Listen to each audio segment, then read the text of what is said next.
મકર સંક્રાંતિના દિવસે લોકો પતંગ ચગાવી તિલ ગુડ ખાઈ આ તહેવાર ઉજવણી કરતા હોય છે। તે આજના દિવસે દાન કરવું, ગાયને ગોળ ચારો ખવડાવવાની પણ એક અલગ પરંપરા વર્ષોથી ચાલી આવે છે।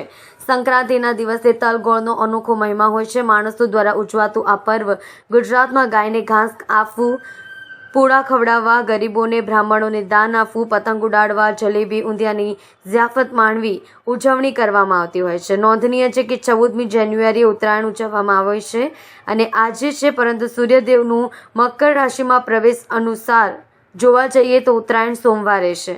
5 વર્ષ બાદ સોમવાર અને મકર સંક્રાંતિનો યોગ બની રહ્યો છે। તેવામાં સૂર્યદેવની સાથે સાથે મહાદેવને પણ પ્રસન્ન કરવા માટે ભક્તો ઉપાય કરી શકે છે। મકર સંક્રાંતિના દિવસે લોકો પતંગ ચગાવી તિલ ગુડ ખાઈ આ તહેવારની ઉજવણી કરતા હોય છે। તે આજના દિવસે દાન કરવું, ગાયને ગોળ અને ચારો ખવડાવવાની પણ એક અલગ પરંપરા વર્ષોથી ચાલી આવી છે।